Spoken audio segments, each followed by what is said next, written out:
মোৰ ছাত্ৰ ছাত্ৰীসকল পোনপ্ৰথমে মোৰ ইউটিউব চেনেলটোলৈ তোমালোকক স্বাগতম জনাইছোঁ। আজি আমি চাম অনুশীলনী 6.4 6.4 এই 4 নম্বৰৰ পৰা চাম। আগৰ অংক আগৰ ভিডিঅ'ত আছে, তোমালোকে তাৰ পৰা চাব পাৰিবা। 4 নম্বৰত কি কৈছে, এখন আয়তাকৃতিৰ পথাৰৰ দিক 35 মিটাৰ আৰু প্ৰস্থ দিয়া আছে 12 মিটাৰ। ইয়াৰ কৰ্ণডালৰ দিক কিমান হ'ব, এইটো আমি কেনেকৈ কৰিম চোৱা। 4 নম্বৰটো আমাৰ ইয়াৰ দিক কিমান দিয়া আছে 35 মিটাৰ আৰু প্ৰস্থ কিমান দিয়া আছে 12 মিটাৰ আৰু কৰ্ণডালৰ দিক নিৰ্ণয় কৰিব দিছে। আমি ইয়াত কৰ্ণ এটা টানি লওঁ, এইটো আমি কৰ্ণ টানিলোঁ।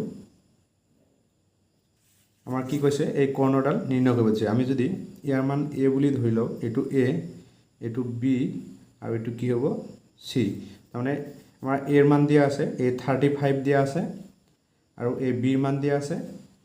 আমাৰ এই c মানটো নিৰ্ণয় কৰিব লাগে।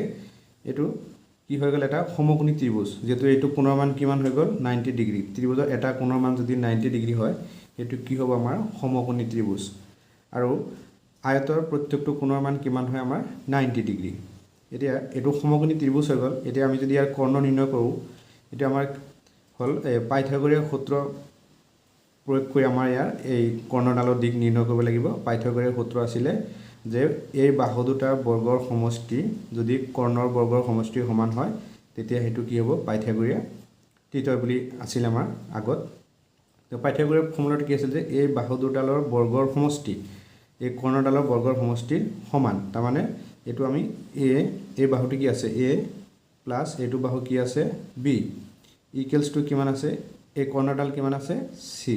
আমাৰ সূত্ৰমতে কি আছিলে যে বাহু দুটাৰ বৰ্গৰ সমষ্টি ইকুৱেল টু কি হয় কৰ্ণডালৰ বৰ্গৰ সমষ্টিৰ সমান। তাৰমানে এইটো আমি বৰ্গ কৰি দিম, এইটো বৰ্গ কৰি দিলোঁ। এইটো হ'ল পাইথাগোৰীয় সূত্ৰ বা পাইথাগোৰীয় উপপাদ্য বুলি ক'ব পাৰা। এতিয়া আমি লিখিম দিয়া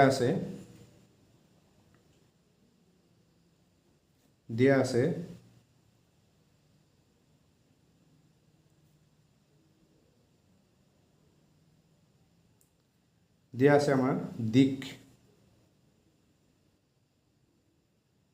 দিকটো আমি কি বুলি ধৰিছিলোঁ a সমান কিমান দিয়া আছে 35 মিটাৰ আৰু প্ৰস্থ আমি কি বুলি ধৰিছোঁ b কিমান দিয়া আছে 12 মিটাৰ। এই কৰ্ণডাল নিৰ্ণয় কৰিব লাগে। কৰ্ণটা আমি কি বুলি ধৰিছোঁ c ইকুৱেল টু হোৱাট, এই কৰ্ণডাল নিৰ্ণয় কৰিব লাগে। আমাৰ পাইথাগোৰীয় সূত্ৰ কি আছিলে যে a square plus b square equal to কিমান c স্কুৱেৰ।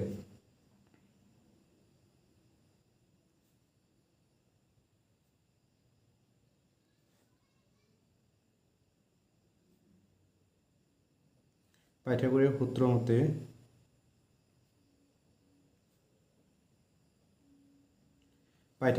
মতে কি আছিল আমাৰ a square plus b square equal to c square. নাইবা তোমালোকে c square equal to a square plus b square লিখিব পাৰা একেটাই, কাৰণ আমাৰ কি কৈছিলে যে বাহু দুটাৰ বৰ্গৰ সমষ্টি কৰ্ণডালৰ বৰ্গৰ সমষ্টিৰ সমান। এতিয়া এৰ মান কিমান পাইছোঁ আমি বা দিক কিমান পাইছোঁ 35 মিটাৰ। তাৰমানে 35 ইয়াক বৰ্গ কৰিব লাগিব স্কুৱেৰ প্লাছ প্ৰস্থ কিমান পাইছোঁ 12 ইকুৱেল টু কিমান হ'ব c স্কুৱেৰ। এতিয়া 35ৰ বৰ্গ কৰিলে কিমান পাম, আমি ইজি মেথড এটাত কৈছিলোঁ যে শেষত যদি 5 থাকে 35 ইনটু 35 এইটো অকল যদি শেষত 5 থাকে তেতিয়াহে হ'ব, নহ'লে এনেকৈ হেৰি নহয়। অকল শেষত 5 থাকিলে এনেকৈ কৰিম, নহ'লে 5 ইনটু 5 কৰিলে কিমান পাম আমি 25 পাম। 25 ইয়াত 3 আছে, 3 লগত 1 এটা প্লাছ কৰিলে কিমান হ'ব 4। এই 4 লগত 3 পূৰণ কৰিলে কিমান পাম 12 পাম। তাৰমানে 35ৰ বৰ্গ কৰিলে আমি কিমান পালোঁ 1225 প্লাছ 12ৰ বৰ্গ কৰিলে কিমান পাম আমি 144 ইকুৱেলছ টু কিমান আছে আমাৰ c স্কুৱেৰ। এতিয়া এই 1225 প্লাছ 144 প্লাছ কৰিলে আমি কিমান পাম 9 6 1369 ইকুৱেল টু কিমান আছে আমাৰ চি স্কুৱেৰ আছে এটা আমি ইয়াৰ বৰ্গ কৰিব লাগিব এতেকে চি ইকুৱেলছ টু আমি লিখিব পাৰিম 1369 এটা আমি হৰণ পদ্ধতিত ইয়াৰ বৰ্গমূল উলিয়াম কেনেকৈ যে 13 আৰু কিমান আছে 69 প্ৰথম আমি ইয়াৰ জোৰ হিচাপত বনাই ল'ম এতিয়া এই 13ৰ ওচৰৰ সংখ্যা উলিয়াব লাগে কোন দুটা সংখ্যা পূৰণ কৰিলে আমাৰ এই 13ৰ ওচৰৰ সংখ্যা ওলাব আমি যদি 3 into 3 কৰোঁ তেতিয়া কিমান পাম আমি 9 পাম আৰু 4 into 4 কৰিলে আমি কিমান পাম 16 পাম যেহেতু আমাৰ ইয়াত 13 আছে 16টো বহুত দীঘল হৈ গ'ল ডাঙৰ হৈ গ'ল এতিয়া আমি ইয়াক কি কৰিম 3 ৰে পূৰণ কৰি দিম ইয়াতো এটা 3 লিখিম আমি ইয়াতো এটা 3 লিখিম এতিয়া 3 into 3 কৰিলে কিমান হ'ব 9 হ'ব এতিয়া 13 ৰ পৰা 9 মাইনাস কৰিলে আমি কিমান পাম 13 ৰ পৰা 9 মাইনাস কৰিলে পাম আমি 4 পাম তো 4 লিখিলো আৰু এটো 69 টো জোৰ হিচাপত আছে এটো জোৰ হিচাপতে নামি আহিব এতিয়া আমি ইয়াত 3 এটা পূৰণ কৰিলো 3 ৰে পূৰণ কৰিছো যেহেতু ইয়াত 3 এটা প্লাস কৰিব লাগিব তে 3 + 3 কৰিলে কিমান পাম আমি 6 পাম এতিয়া 6 ৰ লগত কি সংখ্যা পূৰণ কৰিলে আমি 469 পাম ইয়াৰ ইজি এটা মেথড আছে ইয়াৰ হেকত কি আছে 9 আছে আমি যদি এনেকুৱা দুটা সংখ্যা পূৰণ কৰিম যি সংখ্যা দুটা পূৰণ কৰিলে হেকৰ 9 ওলাই এতিয়া 3 into 3 কৰিলে আমি কিমান পাম 9 পাম তাৰমানে এই 6 টোক আমি 3 ৰে পূৰণ কৰি চাম কিমান ওলাই তে 6 হৰণ পদ্ধতিত যেটো 3 ৰে পূৰণ কৰিম এই 3 টো আমি ওপৰতে এটা 3 লিখিব লাগিব তলতো এটা 3 লিখিব লাগিব তে 3 into 3 কৰিলে কিমান হ'ব 9 হ'ব 3 into 6 কৰিলে কিমান হ'ব আমাৰ 18 হ'ব এটো বহুত সৰু হৈ গ'ল আৰু কি সংখ্যা পূৰণ কৰিলে আমি হেকত 9 পাম এতিয়া 7 into 7 পূৰণ কৰিলে আমি কিমান পাম 49 তাৰমানে 7 into 7 পূৰণ কৰিলে আমি কিমান পাম 49 পাম এতিয়া এই সংখ্যাটোক আমি 9 ৰে পূৰণ কৰি চাও কিমান ওলাই 6 9 সৰি ইয়াত 7 ৰে পূৰণ কৰিবলৈ ইয়াতো এটা 7 লিখিম আৰু ইয়াতো এটা 7 লিখিম এতিয়া 7 into 7 কৰিলে আমি কিমান পাম 49 9 ৰ 9 উকলিব কিমান 4 এটা 6 into 7 কৰিলে কিমান পাম আমি 42 42 লগত 4 প্লাস কৰিলে কিমান পাম আমি 46 আমাৰ মিলি গল 469 তাৰমানে ইয়াৰ লগত আমি কি পূৰণ কৰিলে 469 পালো 7 তো আমি ইয়াতো এটা 7 লিখিম আৰু ইয়াতো এটা 7 লিখিম এটো পূৰণ কৰি কি পালো 469 এটা ইয়াৰ c বৰ্গৰ ইয়াৰ বৰ্গ আমি কিমান পালো বৰ্গমূল কিমান পালো 1369 ৰ বৰ্গমূল পালো আমি 37 আমাৰ কি কৈছিলে কৰ্ণডালৰ দিক এতেকে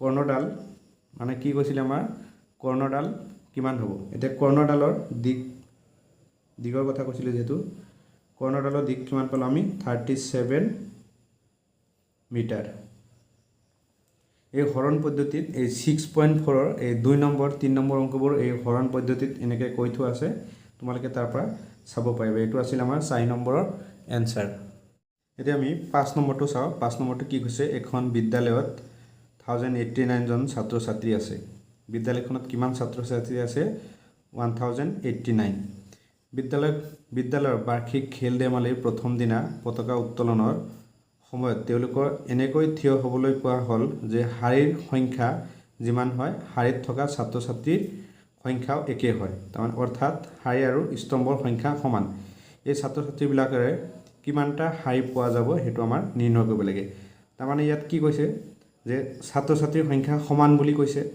এটা ছাত্ৰ ছাত্ৰীৰ সংখ্যা যদি সমান বুলি কৈছে সমান বুলি ক'লে কি হ'ব এটো এটা পূৰ্ণবৰ্গ সংখ্যা হ'ব তো ইয়াৰ আমি কি কৰিম হৰণ পদ্ধতিত এই সংখ্যাটো আমি বৰ্গমূল উলিয়াই লম এটা 5 নম্বৰটো চাও 5 নম্বৰটো আমি প্ৰথম 1089 বৰ্গমূল উলিয়াই ল'ম। এইটো আমি হৰণ পদ্ধতিত নিৰ্ণয় কৰিম। 1089 প্ৰথম আমি ইয়াক জোৰ হিচাপত বনাই ল'ম। যেহেতু আমাৰ শাৰী সংখ্যা আৰু প্ৰতিশাৰী সংখ্যা সমান বুলি কৈছে, বা এতিয়া ইয়াৰ আমি হৰণ পদ্ধতিত বৰ্গমূল নিৰ্ণয় কৰিম। এতিয়া 10ৰ ওচৰৰ সংখ্যা আমি উলিয়াব লাগিব। প্ৰথম কোন দুটা সংখ্যা একে সংখ্যা পূৰণ কৰিলে আমি 10 পাম, নাইবা 10ৰ ওচৰৰ সংখ্যা পাম। আমি যদি 3 × 3 পূৰণ কৰি দিওঁ, একে সংখ্যা পূৰণ কৰিব লাগিব, তেতিয়া কিমান হ'ব? 9 হ'ব। আকৌ 4 × 4 পূৰণ কৰিলে আমাৰ কিমান হ'ব? 16। তাৰমানে 4টো ল'ব নোৱাৰিম, 4টো বহুত ডাঙৰ হৈ গ'ল। এতিয়া আমি ইয়াক 3ৰে পূৰণ কৰি দিম। 3ৰে পূৰণ কৰিলে ইয়াতো 3 এটা লিখিব লাগিব আৰু ইয়াতো 3 এটা লিখিব লাগিব। 3 × 3 পূৰণ কৰিলে কিমান পালোঁ? আমি 9 পালোঁ। এতিয়া 10ৰ পৰা 9 মাইনাছ কৰিলে কিমান পাম? আমি 1 পাম।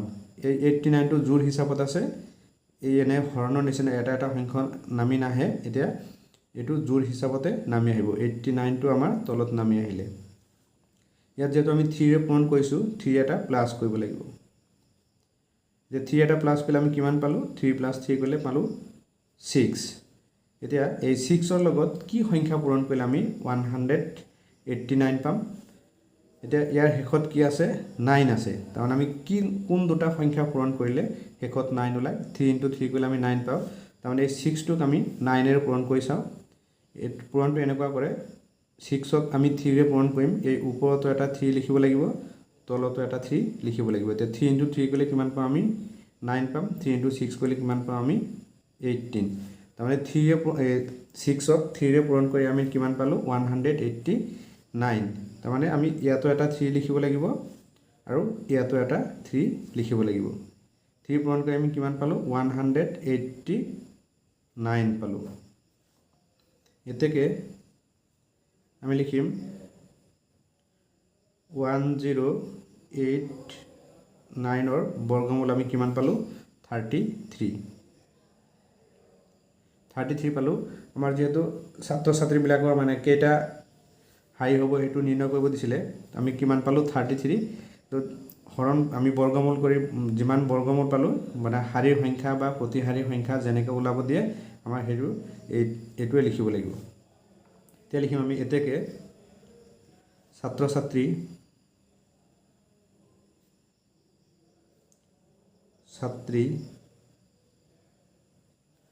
বিলাকৰে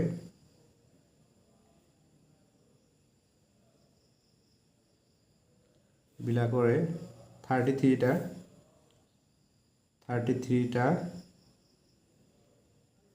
শাৰী পোৱা যাব।